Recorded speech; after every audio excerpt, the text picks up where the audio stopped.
Thanks for joining us for the Member Excite presentation. The Member Excite presentation is informative, interesting to the audience, and showcases the strengths of the presenter as an entrepreneur and their area of expertise.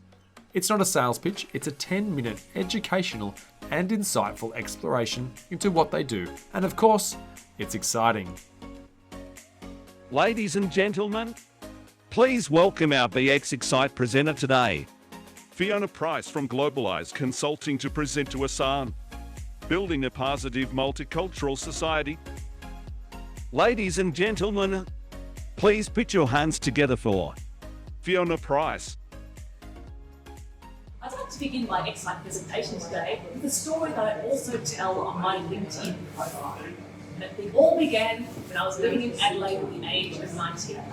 I bit into a peach, and as my bite came away, to my horror, I saw negatively squirming inside the peach. After I'd put it down, brushed my teeth and washed my mouth out several times, I thought about the ads I'd been seeing on TV about taking care of the South Australian fruit industry. So I looked up the number of SA pest control, rang the government and organised someone to come over and check to see whether it was fruit. Feeling radiant for my good deed, I went and told my mother what I'd done. And my mother, instead of praising and applauding me as I'd hoped, was absolutely furious. As far as she was concerned, I had betrayed the family and done an extremely selfish and self-aggrandising thing. In her view, what I'd done was invite a stranger to come to the house, publicly announced to outsiders that she had bought bad fruit, and was looking after the community's fruit industry when my father didn't even work in the fruit industry. I betrayed my family in the name of community responsibility. Why is this? I've grown up in Australia, where you can be reasonably confident that if you ring up the government number for pest control, you can trust that you'll actually get someone from the government on the line, and they'll come over to inspect your peach, not to case the joint and figure out how to rob your family. I also believe that responsibility, things like the fruit industry, is a shared thing that's shared across society, and that I was doing a good deed. My mother grew up in Malaysia. My mother is ethnically Chinese. For her, the number one priority shouldn't be this amorphous responsibility for the community. It should be looking after the reputation of her family. And on that count, she feels that I'd actually failed, because I betrayed the fact that my family couldn't afford to buy good fruit, and I'd invited an outsider around to the house who might potentially betray the family in some way or take our resources. What we have there is an example of how cultural differences can mean that the same behaviour is interpreted in very different ways. This is what I work in at Globalize Consulting. One of the things that we have in a globalised world is the opportunity to work with people who've grown up in a range of different societies. And for business owners, there's a lot of advantage in doing so. You have a broader pool of potentially talented employees, a broader pool of customers and clients, and other organisations you might affiliate yourself with. However, when you're working with people who've grown up in a different society from you, there are some additional things that you need to work with in order to reach this very beneficial and positive pool of diversity which you have available to you.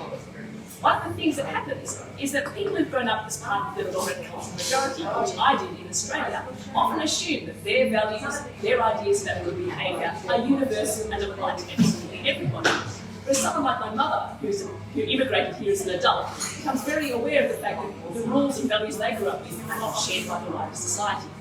What I tend to do, having grown up in a bicultural environment and had lots of arguments like that with my mother, as I grew up and started to understand where my mother was coming from, I realised I was in a perfect position to help other people navigate differences like that as well, and help work through them positively so they can have a positive community in their workplace and a positive broader community. To give you another concrete example that many business owners may be aware of, where I began my work in cross-cultural communication was mostly with educators. When I talked to educators and observed them, something they'd often say, because they had lots of international students from East and Southeast Asia, is they would actually make comments about what they saw as the character. They said, in my classes, the Asian international students, they seldom speak up. They don't ask for clarification.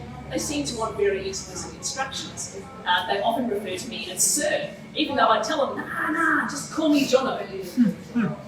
And the words they often use seem to be things that refer to the personality, because they only had the Australian rules of behaviour to read their students' behaviour with. And they'd say, look, they seem to be very passive, They don't seem to show much initiative.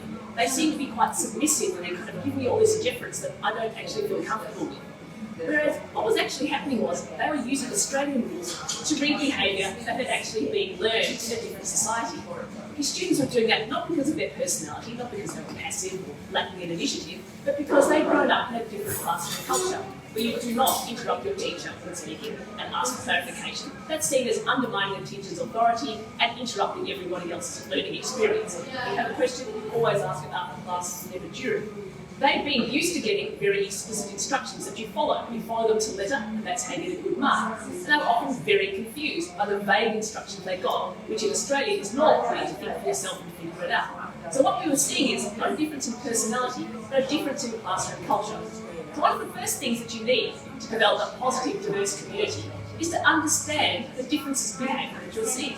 Something I've heard talking to business owners, even my brother has an organisation, he hired an assistant from the Philippines and said he never seems to ask for clarification. When I give him instructions, he just goes ahead and guesses at what I want and sometimes gets it wrong.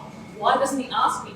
Because this is the same as those students not asking for clarification during class. It's their way, it's his way of showing you respect and respecting your authority. You need to clarify to him what you need him to do and help him understand the Australian rules that you'd like him to follow. So the first part of learning how to build a positive, diverse community is understanding the differences in behaviour that you see. They're very likely nothing to do with personality and everything to do with the rules that person's grown up with, what they're used to doing. The next is to have the skill to help them develop the skills that you need, the knowledge and skills to help them develop the skills that you need them to abide by. If you want someone who's proactive, you need to help them adapt to the style of management that you give, the style of teaching that you give in the classroom. So one of the things I did at universities was teach the lecturers at the universities how to reach their students over from the culture that they've grown up in to the learning culture of Australia. Making things less intimidating when they need to ask for help, making it clear how to navigate the Australian classroom. So one of the things I'd like to say to BX business owners, if you would like to access a very diverse range of people out there and all their diverse perspectives and skills, which can be so energising and so productive for a business, well, one of the best things you can do for yourself, your employees, is arm yourself with knowledge and skills on how to navigate cultural differences. Understand some of the differences that you may be uncomfortable with that might make you hesitate before hiring someone who's got a different accent from you, who's not from a different society. Understand what the differences might be, learn about how to manage them, and then it can help you reap the benefits of living in a diverse society and having a wide range of skills and perspectives to grow your business. Fantastic. Give a round of applause.